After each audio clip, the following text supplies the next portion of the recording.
Hello my beautiful people. Kwa mara nyingine tena niko pamoja na nguli wa football.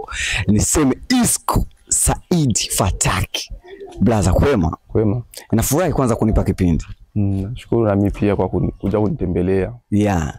Nikisema Isco Said ama Said Fataki ni mmoja mchezaji ambaye anasumbua kwa miaka hii ndani ya Premier League. Blaza, nilikuwa napenda watu ambao wanatutazama kwa muda huu waweze kufahamu kitu kimoja kutokea kwako. Isco Said ama Said Fataki, uwezo wa kucheza jinsi anavyocheza anautoa wapi? Mimi kama Said Fataki, usipendi kuniita Isco Said. Niite Said Fataki. Said Fataki. Yeah. Uwezo ni nadhani kasema ni kipaji. Ni kipaji Mungu anakupa. Yeah. Ni kipaji Mungu anakupa na ukikiona unatumia kama gisi Mungu alivyokubariki nacho. Yeah. Tuseme kwamba unatumia muda mrefu sana kwenye mazoezi kabla vinginevyo, aidha ni kipaji ambacho umezaliwa nacho? Ni kipaji Mungu alikubariki, lakini ili kipaji kiwe bora zaidi ni mazoezi. Una muda mwingi na utumia kwa mazoezi ili nifike ninapotaka au niwe gisi ninavyotaka mimi. Tukisema ndani ya Premier League, yupi mchezaji ambao unaona huyu mimi ananisumbua sana?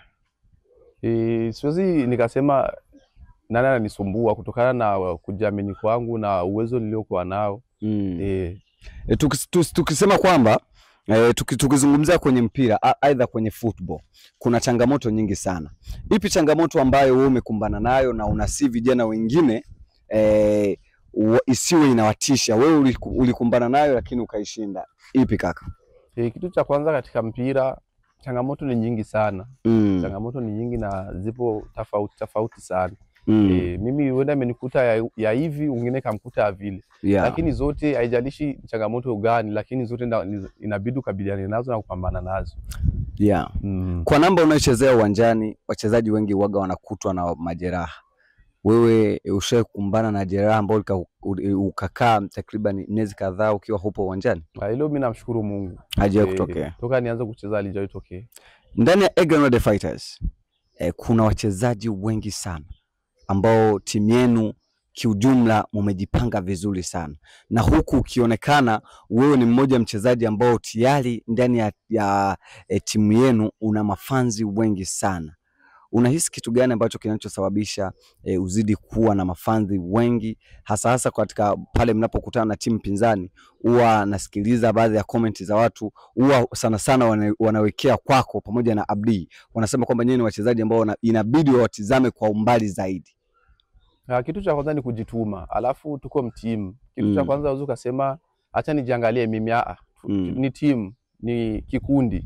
Sasa ukisema ujitoe wewe, bi maana unakuwa unachezea wewe au chezee kile kikundi uko ndani. Sasa mimi nasema kitu cha kwanza huwa natia kwanza ni timu. Acha nichezee kwanza timu, alafu mimi sasa ndio vitafuata, lakini kwanza nichezee timu. Tuzungumzie pia kwenye milioni kadhaa ambao mmepewa, takriban siku ngapi mmeweza kuburuza mamilioni kadhaa? Kaka, zile pesa step ya kwanza ili kushinda ile timu ambayo mlikumbana nayo takriban mkaipiga, yani mkaweza kufaulu, mliweza wewe kwa upande wako mliweza kupewa pesa takriban, sio pesa ndogo hasa ukitizama huku kwetu. Kitu gani ambacho unahisi kwamba kilikuwa kinakutatiza kwenye masuala ya uwezo ambao likitoa njiani? Nadhani kashukuru kiongozi aliyetukubalia, maana ile pesa ilikubaliwa kabla ya mchezo. Ukifunga tutawapa pesa hii kila mchezaji. Tukasema sasa tukaikaa sisi kama kikundi cha timu. Nadhani kasema ni kikundi, maana sio mimi, tuko wengi. Nikasema tukasema jamani, hela hiyo ishawekwa mezani. Sasa ni sisi kufanya kazi ili tuichukue hela, na Mungu alijalia. Tulifunga tukapata ile hela. Na kwa binadamu matatizo mengi. Sasa nikasema ile hela ndio ilifika na maliza matatizo yote hapana. Tuchukue muda huu sasa wa kuzungumzia hili nalo, ambao mlikutana na timu ambayo ni kubwa ukilinganisha na timu zingine hapa Afrika. Hii timu ambayo mlikumbana nayo ni timu ambayo ina uwezo mkubwa sana. Kipindi mnawekwa kwenye list kama mtakutana na ile timu, kwa upande wako, moyoni mwako ulishikwa na nini? Ukiangalia ile ni timu kubwa Afrika, hakuna sioijua. Na ile kwa sisi wachezaji kuna kitu fulani ilitupa, maana tulisema tunataka na timu kubwa Afrika. Timu ya kwanza Afrika. Sasa tufanye nini? Ni kila mchezaji kujiamini. Ni kila mchezaji kujiamini, kufanya kila anachoweza katika mchezo. Na Mungu alisaidia, kila mchezaji alijiamini, gisi watu walivyokuwa wanatarajia, so gisi ilivyotokea. Tuchukulie fursa kipindi mnaenda kucheza Egypt na Al Ahly. Ipi changamoto haswa kwa wachezaji mlikumbana nayo kule?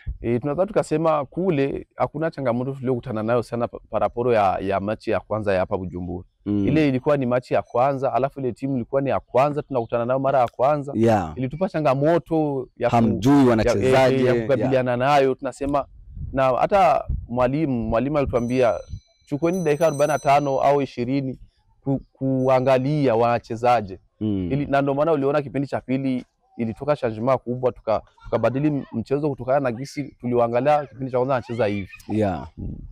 Ukitazama sasa mara ya kwanza mliweza mkatoka kwa bao 1-0 hapa Bujumbura. Kipindi mnaenda Egypt, Misri. Mlienda Misri mkiwa na matarajio gani haswa? Sisi na kiongozi alisema, ambaye ni president, kila mtu anamfahamu historia. Alituambia mimi nia yangu ni ya kufika Mapule. Ndio maana mtoeni Al Ahly. Na sisi wachezaji nia yetu ilikuwa ni vile vile. Tunasema tumeshindiwa nyumbani, acha tukarekebishe ugenini. Inabidi tulifungwa moja, inabidi tufunge 2-1, tufunge 2. Sasa sisi tulienda kule tunasema tunaenda kupambana nao tuwatoe. Kabla ya kucheza hizi mechi mbili mlienda South Africa. Na hisi mlienda kwenye mazoezi. Kitu gani hasa ambao mlikuwa mmeenda kujifunza kule? Ile tulienda pre-season, na pre-season kama unavyojua ni mchezaji kuwa vizuri fitness, ni mchezaji kuwa vizuri katika uwanja, awe na fiziki nzuri. Na ndio maana uliona tulienda South, yani kujipanga na msimu unaokuja. Wengi walisema kwamba safari yenu ya kwenda South Africa ni ile ya kuwazoeza maeneo tofauti. Ukilinganisha hapa Burundi na South Africa kuna utofauti, kwa sababu South Africa wanasema kwamba kuna baridi nyingi sana tofauti na huku kwetu. Wengi wanasema kwamba ilikuwa ni kubadilisha mandhari, aidha mjifunze kutokana na sehemu zingine jinsi ambavyo palivyo. Ulionaje South Africa? Ulionaje Ethiopia? Ulionaje Misri? Hilo nasema ni kweli. Unaona zipo tofauti nyingi za kujifunza. Ukiangalia huku pako joto, ukiangalia kule pako baridi. Na hivyo vyote vilikuwa ni miongoni ya president kututuma kule tuzoe hali ya baridi, maana tunaenda kucheza Champions League. Hatujui tutachezea sehemu gani. Sababu kaenda kuchezea sehemu ya baridi. Kumbe kutokana na gisa alifanya vizuri. Kutokana kule tulizoea baridi, tukasema ikifika wakati wa baridi tutacheza. Ikifika kipindi cha joto tutacheza. Na ilitusaidia sana. Ndani ya Egrenode Fighters, kitu gani unapenda unaipendea timu yako hasa kwa wachezaji ambao mpo nao? Ile napenda kuwashukuru sana wachezaji tunacheza nao, maana tuna upendo. Tuna upendo kati yetu, tunaelewana kwa kile tunachofanya. Na ndio maana naipendea sana Egrenode kutokana na, ndio maana nashukuru sana wachezaji wenzangu, maana tuna upendo kati yetu. Ukilinganisha Egrenode pamoja na zingine timu, unahisi kwamba kitu gani Egrenode Fighters wanacho timu zingine hazina? Wengi huwa wanapenda kuvisema hivyo, ila mimi sioni utofauti. Siwezi nikazungumzia Egrenode nikazungumzia na timu baadhi. Mimi unaweza kaniuliza maswali kutokana na Egrenode ninavyoiona naweza kujibu, lakini kuzungumzia timu nyingine tutarajie kuona timu gani msimu ujao? Hiyo ni mipango ya Mungu. Ni mipango ya Mungu. Na imani mtaviona.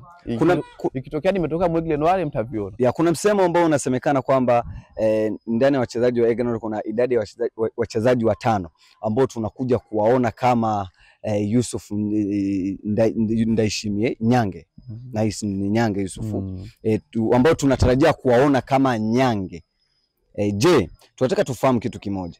Hiyo ipo ndani ya Egrenode au alitoka Nyange, hakuna mwingine ambao tutakaye kuja kumuona kama Nyange kutoka ndani ya Egrenode Fighters? Hiyo ipo itatokana na juhudi zetu sisi wachezaji.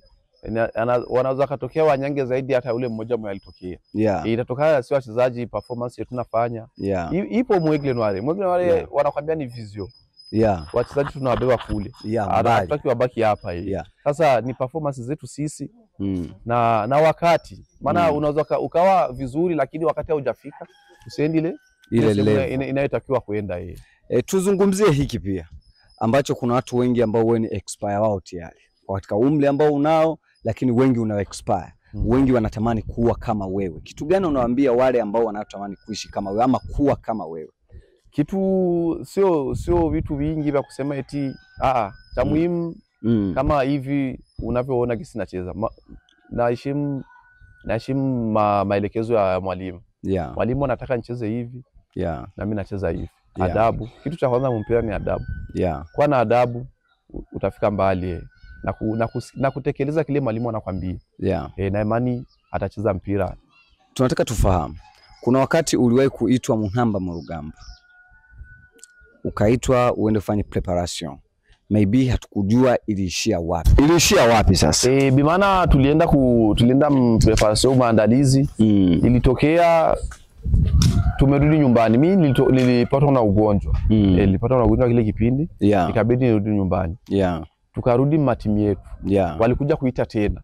Sasa ile ya kuita tena siwezi nikaijadili sana maana ni kutokana na kocha aliyoita kile kikosi. Labda aliona performance yangu ilishuka au aliona sistahili kuitwa au aliona namna gani vipi akasema wanao stahili ni hao. Wakaita lakini si katika nguvu. Nilienda kupambana. Nikasema wakati wangu utafika.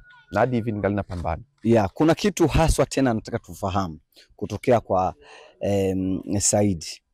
Saidi ipi vision yake kwenye maisha yake ndani ya mchezo ndani ya football? Mimi vision yangu sio ya kuishia Burundi. Vision yangu mimi sio ya kuishia Afrika. Vision yangu mimi ni ya kufika kama gisi mnavyosema Nyange. Nifike alipofika Nyange ikiwezekana ni mzidi na Nyange penye amefanya nini amefika. Nyange mshawe kukaa naye. Kwa sababu waga tunaona ni mtu ambaye yupo karibu sana na Aigle Noir Fighters. Bado sijawa. Haujawahi kukaa naye. Lakini kuna baadhi ya support anayotoa ndani ya Aigle Noir. Ndio. Kitu gani haswa mzee ama niseme mheshimiwa mkuu wa timu wa Aigle Noir Fighters, kitu gani haswa cha ushauri ambacho kwako ashawahi kukupatia ama ashawahi kuwapatia, unahisi hicho kitu alichoambia ni kitu ambacho kipo perfect sana na endapo mtakapo kifuatilia mnaweza mkafika mbali? Neno lake ni moja, huwa anasema tu nataka watoke wanyange zaidi ya ule mmoja aliotoka. Ndio kisi huwa anasema nataka ni waone wanyange hata watano katika hii Aigle Noir naona sasa. Ndio neno lake huwa anasema. Huu msemo unaosemekana kwamba ndani ya Aigle Noir Fighters wachezaji wa Aigle Noir huwa hampewi posho ya kutosha, unasemekana sana nje. Ni wazushi hapo. Ni waongo. Lakini sio ukweli. Sio kweli. Aigle Noir Fighters kwa wachezaji ambao mpo nao, tumeona mwaka jana kuna baadhi ya wachezaji ambao wametoka wameenda katika timu zingine, lakini wewe ulibaki. Kitu gani kilichokufanya ukabaki pale? Hiyo ndio ile nilikuwa nasema. Walitoka wengine, wameletwa wengine, wamerudia wale wengine waliotoka. Mimi kama kitu tunavyozungumzia mimi kubaki. Kama nakwambia ni mwalimu, tuna mwalimu. Tulikuwa naye mwaka jana. Aliona performance yangu. Akasema huyu sio mchezaji wa kutoka mtimu. Huyu namhitaji, anaweza kanisaidia hata mwakani. Ndio ilikuwa sababu. Wewe una miaka mingapi? Mkataba wako unakuziwia miaka mingapi ukiwa ndani ya Aigle Noir? Hiyo kusema hiyo siri. Lakini kuna ile wachezaji wa Ulaya tunasikia huyu hapa amesaini miaka 3, 5, 7, 10. Hizo ni tamaduni za Ulaya. Tamaduni za Kiafrika huwa tusemi miaka tumesaini au tunasema mtimu unasaini miaka mingapi. Tujazoea hiyo. Basi ngoja nikushukuru Bwana Said Fatak. Lakini nyuma kidogo nilikuwa napenda nifahamu mkubwa wako yuko wapi? Mr. Fatak. Kiza Fatak. Yuko Bujumbura sasa hivi, lakini football ashachana naye. Kitu gani cha ushauri haswa ashawahi kukupatia wewe? Ananishauri sana, na ushauri wake nikiufuatisha inakuwa inanisaidia katika maisha. Ukiangalia ule amecheza mbele yangu na ana uzoefu sana katika hii Primus League tunacheza. Bi maana alinisaidia ushauri wakati ananisaidia botini kipindi nacheza. Sijaanza kucheza daraja la kwanza, alikuwa ananisaidia botini, alisaidia vitu vingi. Na hadi hivi angalia anisaidia, akinipa ushauri nikifuatisha unakuja kunisaidia mbeleni. Kuna timu yote ya Tanzania ambayo ishawahi kukutafuta? Hakuna. Kuna timu yote ya nje ya Burundi ambayo ishawahi kukutafuta? Hakuna. Why? Muda hujafika. Haujafika muda ama wewe ndio hujapenda? Nadhani nikapenda mimi na it's okay. Lakini kuna sasa sipendi mimi, lakini muda ukao umefika na itanibidi nipende. Kiatu gani ambayo unapenda kuvaa? Nike. T-shirt, nguo gani ambayo unazipendelea kuzivaa? Mara nyingi nguo siwezi nikasema, maana huwa napenda Nike, Adidas na changa, lakini mara nyingi navaa Nike. Kinywaji gani ambayo unapenda kutumia? Kinywaji napenda, unazungumzia maji au vyovyote vile. Eagle mineral water. Eagle water. Au kwa sababu ni ya nyumbani? Naipendelea sana hii. Okay. Isco anatarajia kuja kufunga ndoa mwaka gani? Hilo bado sana. Usafiri gani ambao unapenda utembelee? Usafiri wowote. Kuna watu walisema kwamba kipindi kile mngeifunga Al Ahly. Kuna baadhi ya watu walikuwa washasema kwamba kuna baadhi ya wachezaji tayari wanaenda kumiliki magari. Hiyo ilikuwa inatokea. Na wewe ungepata ile hela mngeweza kuitoa Al Ahly? Inatokana sana na nini zako wewe, programu zako wewe umepanga katika ile hela. Wapo wanapanga mimi nikipata hii hela ninunue gari. Wapo wanapanga mimi nikipata hii hela nifanye hivi, wengine nifanye hivi. Lakini mimi nilikuwa siko miongoni wa kusema nikipata ile hela ninunue gari, hapana. Una ndoto ya kununua gari? Ndoto ninayo. Gari gani ambao ni ndoto yako? Gari? Tasema kipindi kijacho. Kipindi kijacho. Nashukuru bwana Saidi Fataki. Nikataza kukuita Isco. Lakini basi tushazoea sana. Hiyo hasa ndio lina maarufu. Kiana mtu akizungumza Isco anapendelea aweke, akizungumza Saidi aweke Isco. Kweli. Nashukuru sana. Nashukuru pia.